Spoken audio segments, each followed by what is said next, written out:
Warahmatullahi wabarakatuh. Perkenalkan, nama saya Muhammad Iman dari jurusan Administrasi Publik, Fakultas Ilmu Sosial dan Ilmu Politik Untirta, angkatan 2020.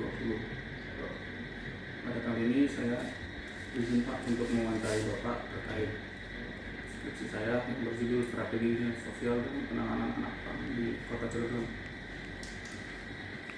Pak, yang pertama saya ingin menanyakan bagaimana peran Satpol PP dalam menangani permasalahan anak PAM di Kota Cilegon. Satpol PP dalam penanganan anak PAM, kita koordinasi dengan dinas sosial. Kita mengadakan razia baik anak PAM, pengamen ataupun pengemis. Kita jadwalkan 2 minggu sekali. Terus itu tergantung juga dari laporan dari masyarakat juga. Selama ini keberadaan anak PAM di Cilegon itu dibilang musiman, ya musiman, dibilang bukan musiman, ya kadang ada gitu. Cuma nggak pasti tiap hari ada di lokasi, baik lokasi di lampu merah, titik lampu merah ataupun lokasi-lokasi tertentu. Untuk selanjutnya, apakah terdapat sistem dan prosedur Pak dalam penanganan anak PAM di Kota Cilegon? Ada. Kita ada tahapan-tahapannya juga, yaitu tahapan pertama yaitu kita sosialisasi, teguran secara lisan, teguran secara tertulis, dan yang terakhir kita penyerahan kepada dinas sosial untuk ditindaklanjuti. Untuk selanjutnya, ada nggak sih Pak hambatan dalam penerapan sistem dan prosedur penanganan anak PAM di Kota Cilegon? Kalau hambatannya di Satpol PP tidak ada, cuma kalau untuk masalah tindak lanjut untuk pembinaan anak PAM tersebut kami tidak tahu ya, karena yang berwenang yaitu dinas sosial. Untuk selanjutnya, bagaimana implementasi strategi penanganan anak PAM di Kota Cilegon dalam 3 tahun terakhir ini Pak? Kita melakukan patroli rutin. Ya, patroli rutin. Ya, tadi yang saya bicarakan dalam 1 bulan itu 2 kali. Untuk kedepannya, karena untuk ketertiban Kota Cilegon bisa ditambah dalam 1 bulan itu 4 kali.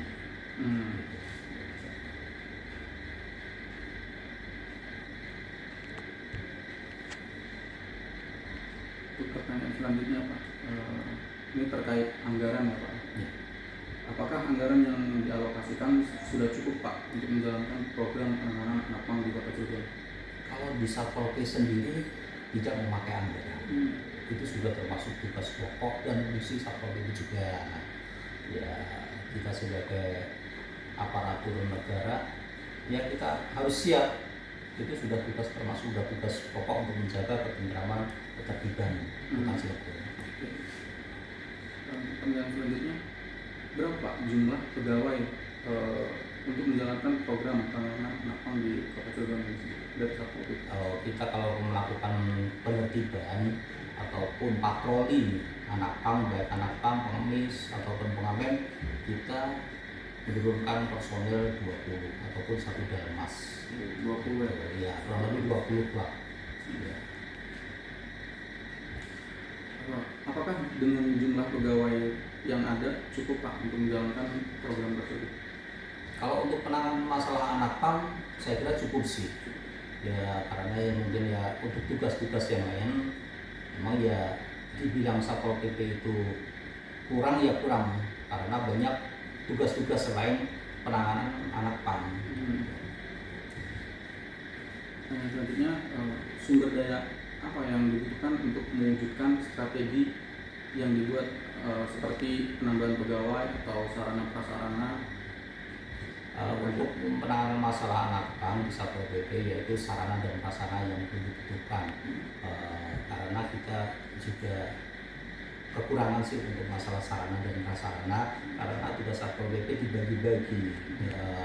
Ada mungkin pengamanan wali kota, mungkin penertiban pedagang kaki lima, dan penertiban yang lainnya. sarana dan prasarana kita sangat minim.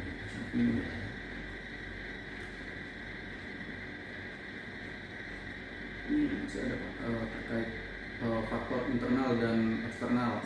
Ada nggak sih Mbak? Ada nggak sih Pak hambatan untuk keberlangsungan strategi penanganan anak pang di Kota Cirebon? Ya, itu tadi untuk internal yaitu tadi sarana dan prasarana.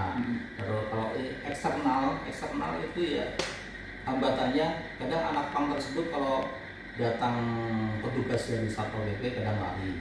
Karena kan tidak menutup kemungkinan takutnya nanti ada kecelakaan di jalan ataupun apa, itu faktor yang sangat di eksternalnya sangat riskan juga itu.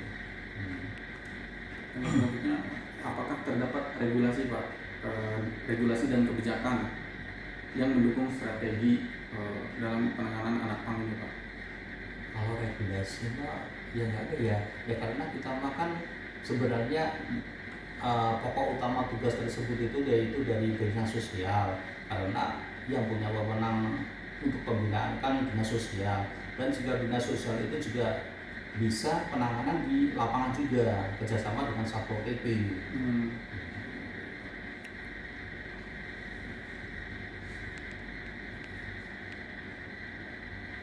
Baik Pak, mungkin itu saja Pak yang bisa diwawancarai. Terima kasih Pak atas waktu dan sudah mau untuk diwawancarai. Siap, terima kasih. Nanti kalau seandainya dibutuhkan lagi monggo silakan ke Satpol PP dan Satpol PP siap untuk memberikan informasi. Ya.